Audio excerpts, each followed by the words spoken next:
Hello guys. तर इथं आपण एक गोल्डमध्ये हाफ क्वांटिटी सेल केली होती.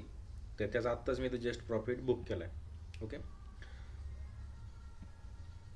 तर इथं तुम्ही बघू शकता. हे चालेल, हे कालचं आहे इथे. तर इथे तुम्ही बघू शकता आत्ता आज मॉर्निंग ओके आफ्टरनून. ओके. तर इथे ना आपण एक हाफ क्वांटिटी सेल केली होती गोल्डमध्ये. तर तेव्हा आपल्याला इथं $6 लॉस झालेला. त्यावेळेस आपल्याला काही जास्त कॉन्फिडन्स नव्हता.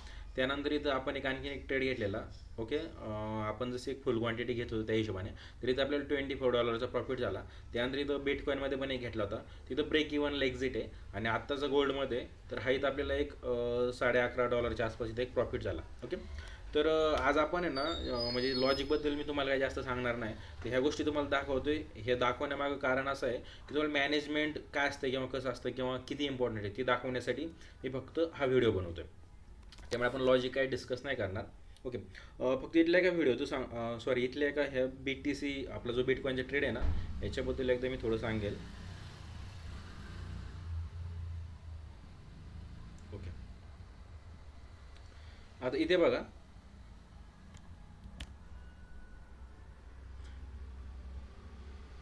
इथे मी लॉजिक नाही सांगणार पण ब्रेक इव्हनला काय एक्झिट केलं त्याचं कारण मी सांगेल इथं की कधी कधी तसंही करायला लागतं. तर हे बघा. हे ठिकाणी आपण ट्रेड ॲक्टिव्ह केला होता. ओके.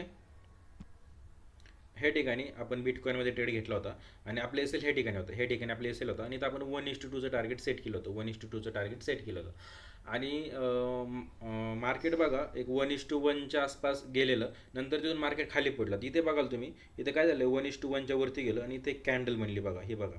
ओके. इथे एक हॅमर बनला आहे आणि ही अशी कॅन्डल बनल्यामुळे ना की इथं आपल्याला काय दिसतंय की इथं सेलिंगचा प्रेशर होतं हे आपल्याला एका कॅन्डलमध्ये दिसलं आणि ही 1 मिनिटाची टाईम फ्रेम आहे. ओके. तर इथं तिथं तसं दिसलं. त्यामुळे मग मी काय केलं इथं लगेच एक्झिट करून टाकलं. जर इथं जर समजा असे छोटे छोटे जर कॅन्डल बनले असतं तर कदाचित मी एक्झिट नसतं केलं. मग मी एकतर एस एल घेतला असता किंवा टार्गेट घेतलं असतं. पण डायरेक्ट एका मिनिटाच्या एकाच कॅन्डलमध्ये की मार्केट जेवढं वरती गेलं होतं तेवढं खाली पडलं होतं. त्याच्यामुळे मला काय वाटलं की इथं सेलिंगचा प्रेशर येतोय. मग त्यामुळे मी काय केलं की इथं ब्रेक इव्हनला एक्झिट केलं. ओके.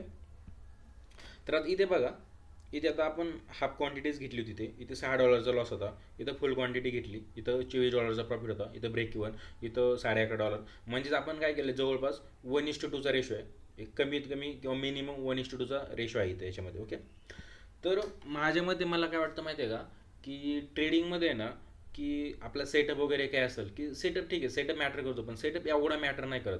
जरी आपण रँडम जरी ट्रेड घेतले आणि रँडम ट्रेडमध्ये आपली जर समजा 40च्या आसपास जरी ॲक्युरेसी असेल 40-50% तरी पण आपण पैसे चांगले कमवू शकतो. तर सगळ्यात महत्त्वाचं काय आहे की ट्रेडिंगमध्ये सगळ्यात महत्त्वाचं आहे की ते म्हणजे आपले रूल्स. ओके. आपले रूल्स, डिसिप्लिन राहणं, पेशन्स. तर ह्या गोष्टी खूप महत्त्वाच्या आहेत आणि यालाच आपण काय बोलतो की मॅनेजमेंट असं बोलतो. तर मॅनेजमेंट म्हणजेच काय की फायनली सांगायचं झालं तर की जेवढा आपला स्टॉप लॉस आहे ना त्या स्टॉप लॉसच्या 2 पट 3 पट आपलं टार्गेट असलंच पाहिजे. आपलं टार्गेट असलंच पाहिजे. एकतर टार्गेट घ्यायचं नाही तर स्टॉप लॉस घ्यायचा. ओके. मध्ये एक्झिट नाही करायचं. मग काय होतं की आपण मध्येच एक्झिट केलं किंवा छोटे छोटे प्रॉफिट घेतले मग सायकोलॉजी खराब होते. मग आपण काय करतो मोठे मोठे लॉसेस घेतो आणि छोटे छोटे आपण टार्गेट घेतो. ओके. तर मी आत्ताच समजा बिटकॉईन आणि गोल्डवरती व्हिडिओ बनवायला स्टार्ट केलं आहे. तर पुढे पण आणखीन खूप चांगले चांगले व्हिडिओ येतील. लाईव्ह ट्रेड तुम्हाला दाखवेल आणि मॅक्झिमम मॅनेजमेंट सायकोलॉजी आणि डिसिप्लिन यावरतीच व्हिडिओ येतील. तर येणाऱ्या व्हिडिओमधून तुम्हाला बरंचसं काही शिकायला भेटेल. तर त्यासाठी चॅनलला सबस्क्राईब करा. ओके. चला. चालेल. बाय.